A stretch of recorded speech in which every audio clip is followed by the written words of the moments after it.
Good evening, everybody. It's Providence Mayor Brett Smiley with another update today. In just a moment, Colonel Perez will give an update on the investigation, including video that was released. That video was released just a little while ago. If you are here and do not have that video, you can see Camille, or I can send that to you while we're reporting. Additionally, Camille and Julie are your contact to be on the press distribution list to be advised of future announcements. At this time, I'll introduce Providence Police Chief Colonel Oscar Perez. Thank you, Mayor. And so as the Mayor stated, we're about to show you a video. If we can have the IT officer play it.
Thank you, Joe. So as the Mayor stated, if you don't have these videos, please let us know.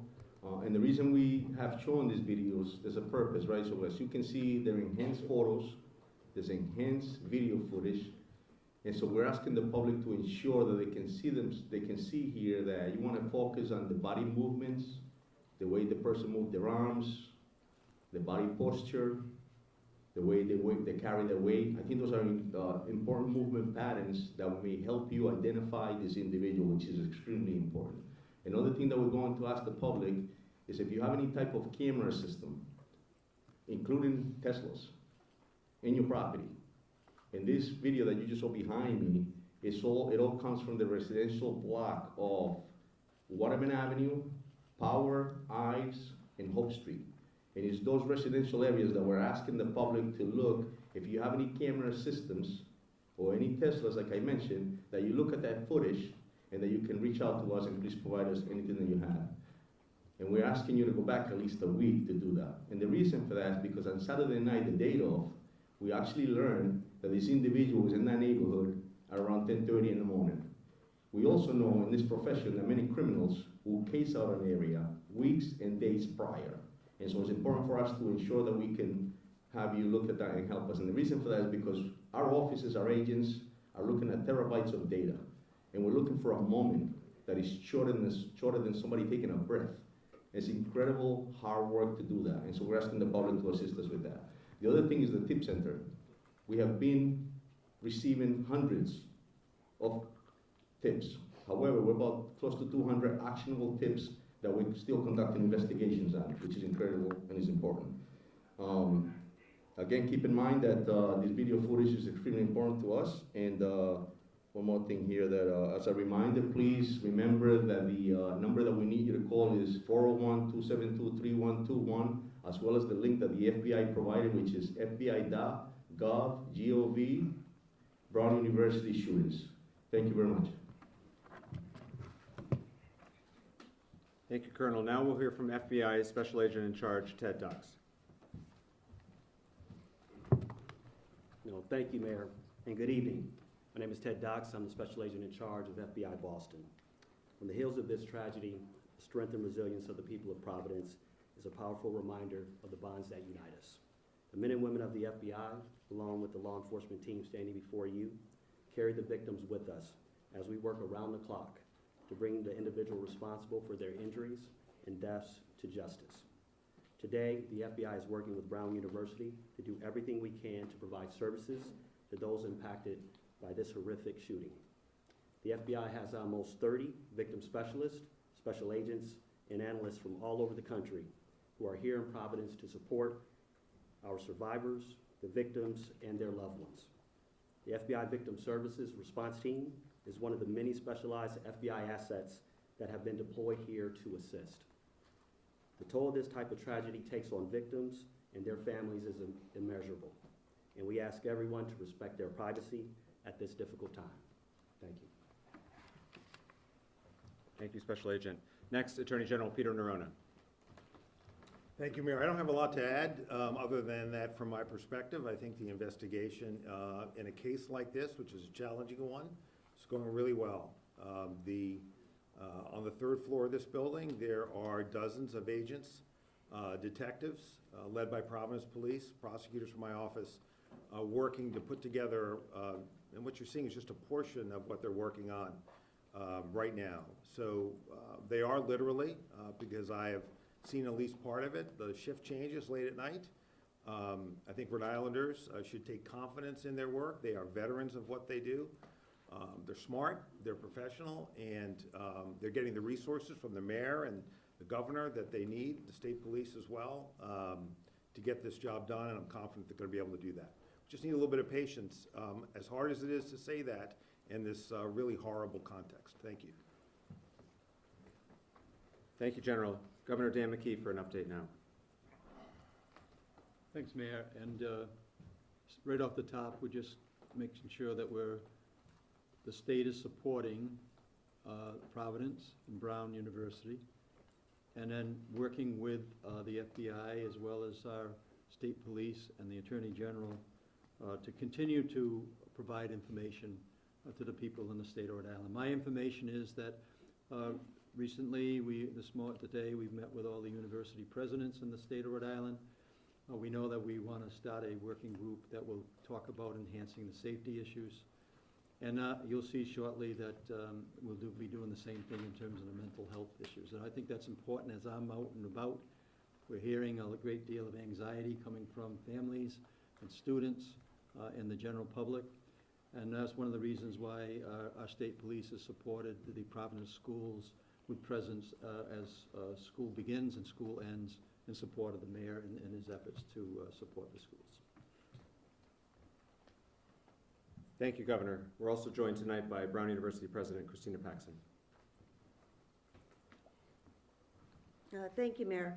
I want to begin by thanking the many law enforcement agencies who continue to work around the clock on this case. It's very impressive. I also want to thank the mayor and the governor for their continued support. The primary point that I wanted to address before we get to questions is that Brown is deeply committed to the safety and security and well-being of our community. And I've been deeply saddened to see people questioning that.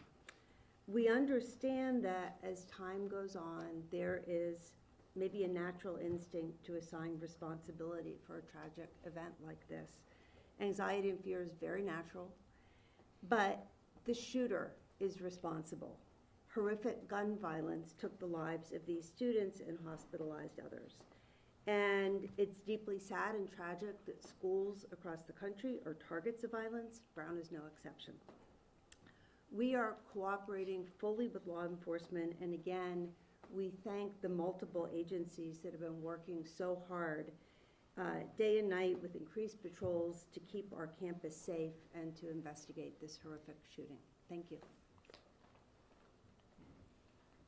Thank you, President Paxson. I'll give a couple updates on behalf of the city, and then we'll take your questions. First, as has been discussed many times, we continue to have enhanced police presence throughout the city of Providence to help bolster the confidence and provide a sense of additional security to our residents. Today, we were aided by neighboring municipalities in Central Falls and North Providence with supplemental officers. We're grateful to our neighbors for sticking up and standing up with Providence. The state police continues to be an incredible partner, and I thank the governor and Colonel Weaver for their partnership. Providence Public Schools remain in session. Friday is the last day of school before winter break. Spent some time at our schools again today. As has been the case in the past, the schools in the area of Brown are having regular police presence, and because of the assistance of the Rhode Island State Police, we've been able to provide additional police presence and coverage to other schools in Providence, and we thank them for that. When I was at one of our elementary schools this morning, the faculty were having a brief meeting before kids started to arrive, and in discussion with some of the teachers, I asked how they were doing, and one of the teachers said what I think a lot of us are feeling. She said, it's hard, but I'm putting on a good face for the kids. We need to be here for them. And I think that's how a lot of our residents feel right now, which is that we are taking very tentative steps forward, but we're doing it for one another. And so I do want to thank our educators at this time. They're being asked to go to school right now. Our principals are asked to be going to school right now for the sake of the families and the kids. And at that same school, there was a second grader literally skipping to the front door because he's a second grader, and he doesn't know everything that's going on in this scary world right now. And so the strength of the adults has allowed that little kid to skip to school this morning, and so I want to thank all of my fellow residents of Providence for putting on a strong face for the sake of others at this time. There were questions yesterday, and so I'll also just give a brief update on the health status of the survivors. If folks will recall, there had been 8 hospitalized. One has since been discharged. There had been 8 hospitalized. One has since been discharged. The 7 that remain in the hospital, one is in critical status, 5 in critical but stable status, although healthcare providers report that they are improving, and 1 in stable status. Those are the 7. 1 in critical, 5 in critical but stable, 1 in stable status, and 1 discharged since the last time we made comments about their safety and recovery from the podium. Now we'll open it up to questions. Por el jefe de la policía, Pérez, si puede responder nuevamente, repetir un poco de estos videos, en qué áreas se están concentrando, dónde quieren que las personas vean esos videos, cuánto tiempo antes incluso quieren que reciban o revisen esos videos de vigilancia. So the question was, if I could just repeat what I stated earlier in English as far as what occurred here, the reasons of the video, and what I was requesting from the public. So, estamos pidiendo al público realmente que el video que hicimos fue que lo montamos para que vean la manera en cómo camina la persona, cómo mueve sus brazos, los movimientos que tiene. Eso es muy importante para que de pronto nos ayuden a que ellos se identifiquen a esta persona, importantísimo. Lo segundo es que estos videos fueron tomados más que todo en una área residencial que incluye la calle Hope, la calle de la Waterman Avenue, la calle de la Powder Street y la calle de la High Street. Entonces es importantísimo, están pidiendo al público que identifique si tiene sistemas de cámaras, también como vehículos de los Tesla, que tiene ese tipo de data, para que nos mande a nosotros, importantísimo para verificarlo y que vayan una semana atrás del incidente. Porque hay una información que tenemos que esta persona a las 10 de la mañana del sábado fue vista. Chief Perez, you said that you believe this person was in the neighborhood at 10:30. Clarify, you believe that was at 10:30 the morning of the shooting? And what do you believe he was doing there at that time? Correct, and we have video footage of that, and we believe that he was actually casing out this area to commit the crime. That's a pattern that criminals do, and that's what he was doing. Chief, yesterday the FBI described the person that we've been seeing in these images as a suspect. Today, the language seems to be person of interest. Can you clarify, do you believe that this person that we're looking at is your shooter, is your shooting suspect? Definitely, he's still a person of interest, and we're still investigating that to be able to get that answer. But we strongly believe definitely that's a suspect in the incident and a person of interest.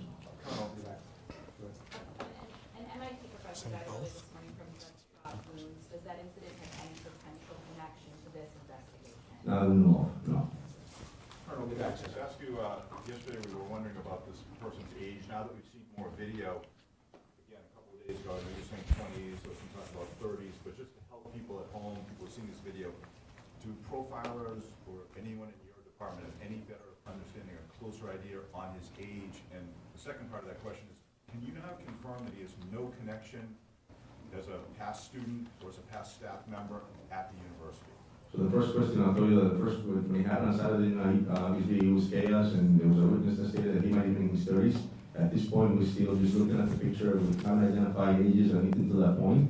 And as far as whether he's a problem student or anything, we don't have any of those answers, no. Colonel, in one of the new videos, prior to the shooting, this person's interest is seen running. At this point, do you have any inkling why he's running, or where he's running to? Yeah, we're still investigating that, but what we do know is that he was cased in the area. And that's what criminals do, prior to committing a crime. Chris?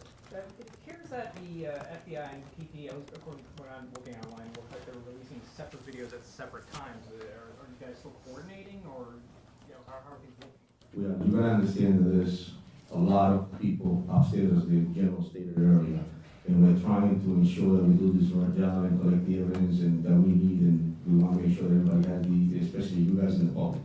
One thing I want to make sure that the community is safe, well-informed, and stay confident in the work that we're doing.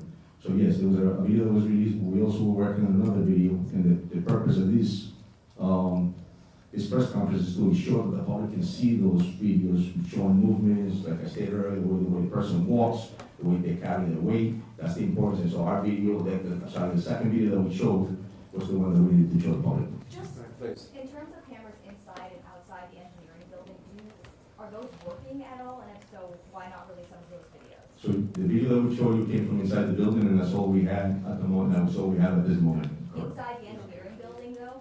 I'm sorry. From the I'm sorry. outside, so do you have video from Yes. inside the engineering Well, building? inside and outside. I'm sorry, just outside. That's all we have, not inside. No, I'm sorry, just outside. Are they gonna be released anytime soon, or like from inside the building? That was released already. That was the outside of the building. We released. Yeah, let me just jump here and clarify, okay? So there is, for those of you who've been with us before, and I understand not all of you have been, there is video inside the building. There are cameras inside the building. What we have released to you are videos of this person of interest. So I want to be clear, because later on there may be other videos that get released in the course of a prosecution, likely will be at some point. They show things like chaos after the shooting. What they don't show is this person of interest, and so that's why we haven't released those videos, okay? What you do have are videos from a camera outside of the Brown building and other cameras from around the neighborhood that the good men and women in law enforcement located and put together in this montage. And to your question, Chris, there are two versions of that video, but the bottom line is they, as I understand it, they depict the same thing, and number one, and number two, the agencies are working very, very well together, as I think the special agent in charge would agree. Attorney General, So we've got a follow-up, and then we're going here. Just to clarify, there's no clear video of the suspect inside the engineering building. That's correct. Can I just ask as well, further to the surveillance footage that you have received?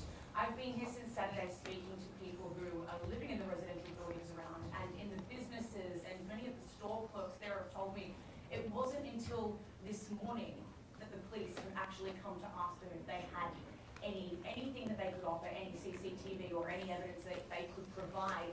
Why has it taken 3 days for these people to have police come to them to ask them for assistance?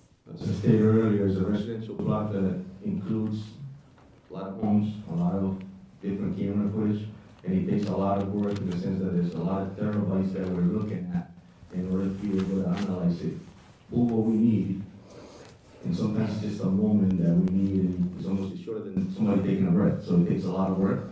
And then so once that leads us to the next location, to move strategically, we have to pull the video, download it, analyze it, investigate it, and then move forward. Mr. Attorney General. Yeah, I just want to jump in there too, because I think, I want to clarify in a sense what the chief is saying. Is that you start in the grid, in the first instance, it's closest to Brown. It takes a lot of work to canvass that area, and then you build out as you learn more about the path of travel. So it's entirely possible that tomorrow we'll be canvassing places that we haven't canvassed yet, because we're working out with the resources that we have. Attorney General, we have a question and a follow-up, right? Yes. My first question, Attorney General, to follow up on my colleague, this is the question I asked on Saturday night, which is, so there's cameras in the hallway, but they don't show the suspect, or Brown is not releasing them, or you're not releasing them to us. How does a multi-million-dollar school not have a bunch of cameras in the hallway? So let me try to explain that. So, as President Paxson knows, there was a major addition put on that building within the last 5 years or so. That is a modern building attached to a much older one in the back. So it doesn't come as a surprise to me, at least, that there are cameras in the newer part of the building. And there is video footage, okay? So there's the back part of the building, old part, and front part, new part. The shooting occurs in the old part, towards the back, up towards Hope Street. In that older part of the building, there are fewer, if any, cameras in that location. I imagine because it's an older building. So as students are fleeing the area of the shooting into the new part of the building, there are cameras in that brand new building that show that chaos. But the only video of the presumed, anticipated, suspected, however you want to define a person of interest, you have it. We would release it if we thought it would be helpful in identifying this subject, because we are relying on the press and public to help get us there. There would be no reason for us to hold it back. We're looking for the best image we can. Dan, got a follow-up.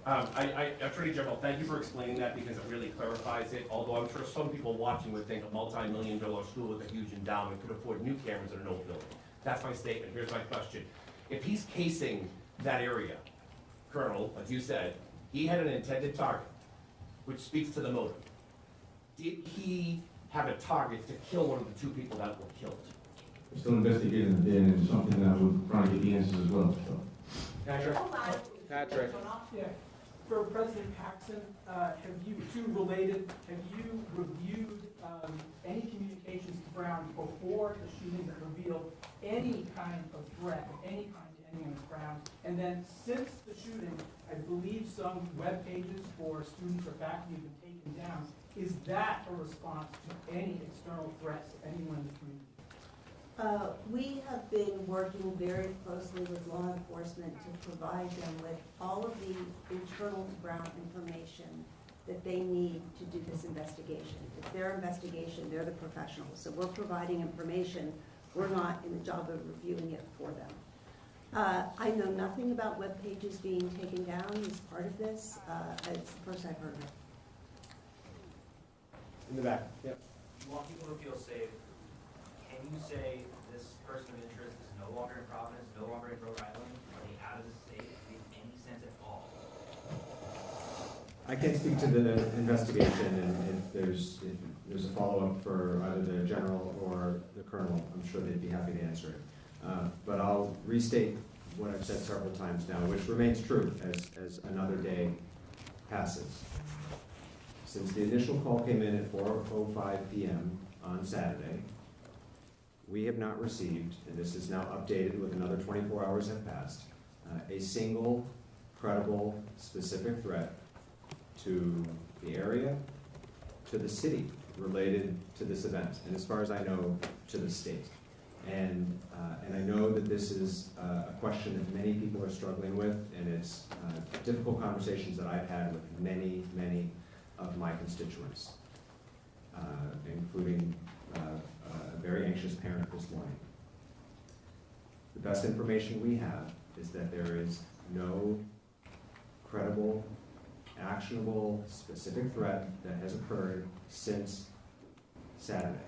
And in order to enhance and ensure the safety of our community, we are stepped up law enforcement efforts throughout the city in a precautionary measure, in an abundance of caution, to try to give comfort and confidence to people who have to take the steps forward in their daily lives, who have to take their kids to school, who have to get to work.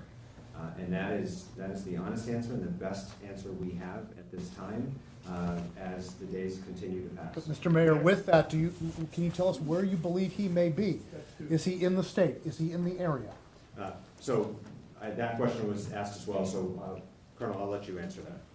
Yeah, we'll continue to investigate that. That's not, listen, we look into those statements, as the mayor stated, we haven't really received any credible info as far as any other calls for that nature, but I'll tell you that we have enhanced our presence in about the city, and we're using every resource we have, and every call that comes in, we're responding to it immediately.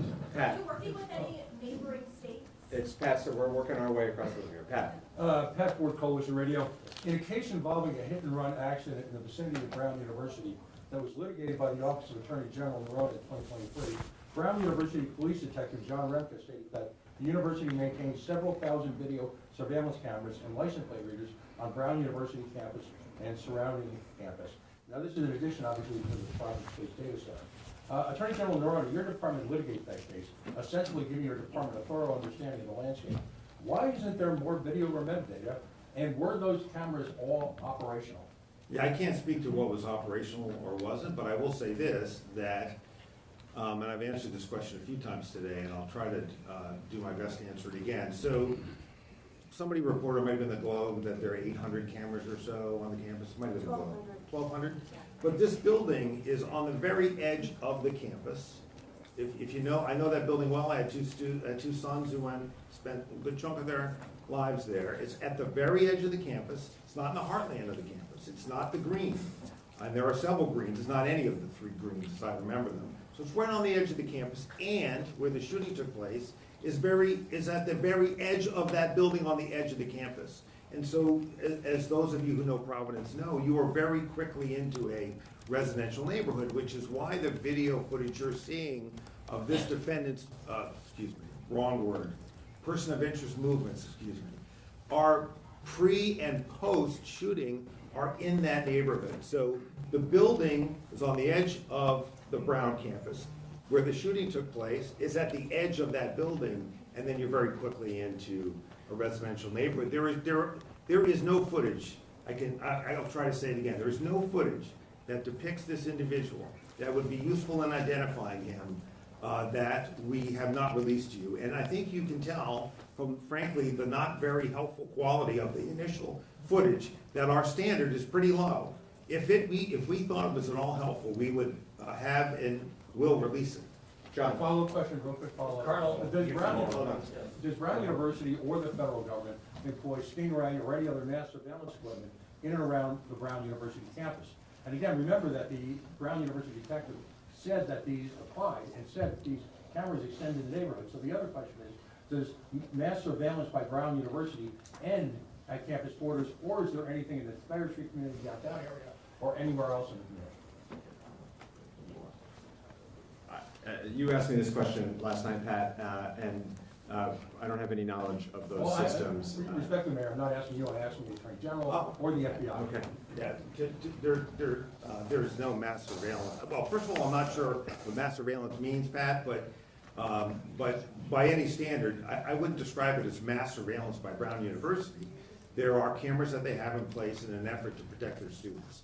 And unfortunately here, given location, given age of building, we just don't have additional video footage. Trust me, I wish we did, but we don't, and so we're doing everything we can to find additional footage from the neighborhoods, reinvent his path of travel, and continue to canvass for either people who may have seen him, encountered him, or who have video evidence that could supplement what you already have. John. I have a question for Agent Docs of the FBI.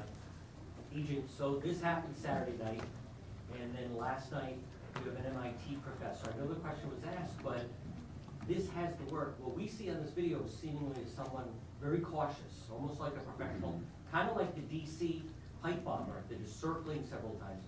What information do you have? That MIT Jewish professor, Brookline, was basically executed. Do you have any intelligence of that person was operating at? You know, it's interesting. Colonel Noble reached out to me very early. Their lead on that particular incident. He made sure that if there's any intelligence, any information in which is connected to what we have here, that they would share that. At this time, there seems to be no connection as it relates to that particular incident. What, as a FBI agent, well, what do you see in that individual who's walking? For example, you know, he's walking with his arms behind his back, and I've seen people talk about that sounds like a young kid on a campus. That scene where he's, you know, walking, that's something more either European or Middle Eastern. What do you see so far in this video that we see of the suspect or person of interest? You know, I think the colonel articulated in a sense what they see. I say from an FBI perspective, we have individuals that can hypothesize on that, our behavioral analysis unit, and those type of individuals.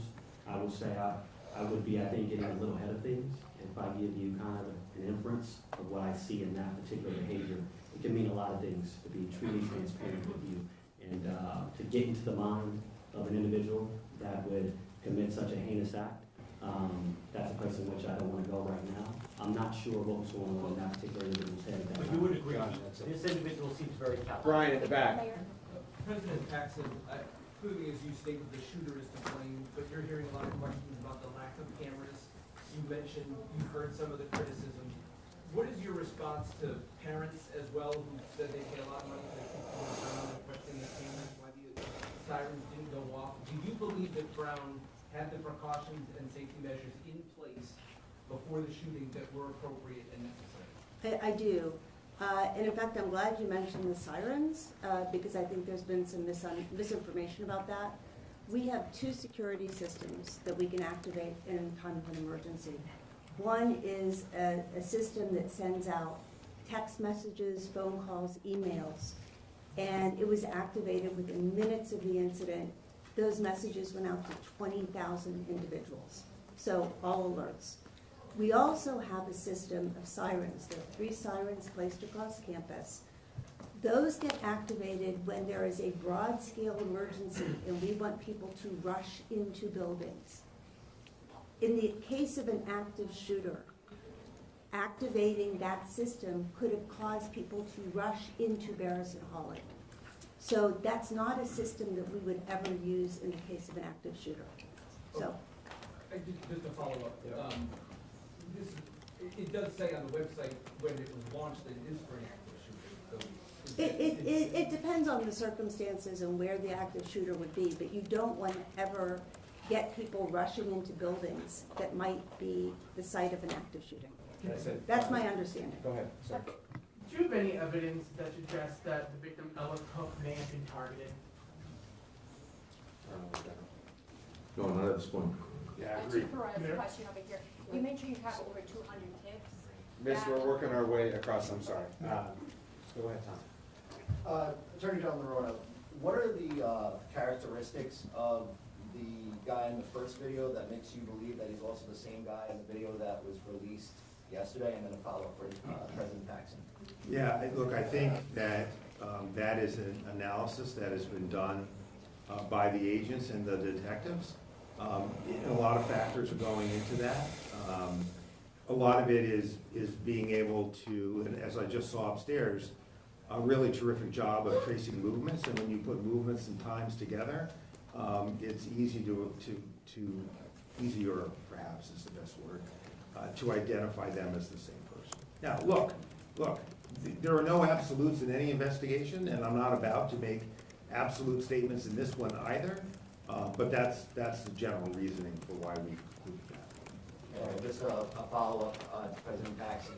Right now, school break is pretty much underway for a lot of the university students. Have you met with your police department and board of trustees on how you're going to secure the university going into the second semester? Are you making any changes to the way you guys operate? Well, right now, we have been, the campus is emptying out first, as you said, but we still have staff and faculty and graduate students and international students who will remain on campus during the winter break. So it's still open. And right now, our focus is on getting as many sort of boots on the ground, people in cars. We have been really fortunate that the city and other municipalities have people who are helping us. People from the state. We also have security that we brought in from outside. I think over 60 people today were patrolling the campus. I was on campus walking around, and I couldn't turn around without seeing a security person. So We will continue that for as long as we think it's necessary, and right now, the campus feels very secure. So no Thank you. changes? Steve, I'm sorry, I missed your. No, okay, if someone were, Providence resident were to see someone who matched the description of the person of interest, how would they be sure that they weren't dealing with a federal ICE agent? The tip line that we've been providing throughout the last several days, 401-272-3121, that call comes in here and is answered in this building with Providence Police professionals and our partners at the FBI. That is who's manning the phones, that is who's processing the tips, and we are encouraging anybody who has relevant information to please use that tip line, and they should know that that's who's on the other end of the phone. And again, if you have relevant information or information that you think might help us with this investigation, we encourage you to call. But are there anything that can be differentiated between this person and an ICE agent who would be matched up walking through town and not be approached by the police in the same way this person was? Again, we've worked really hard to build the trust of our community here in Providence, and I'm telling you that that phone number, 401-272-3121, rings in this building and is answered by Providence Police and/or FBI. Those are the agencies that are processing, running down, and investigating any relevant information, and we urge folks, if you have relevant information, to please use that phone number. Luke? For the Colonel, do you have any indication as to whether all the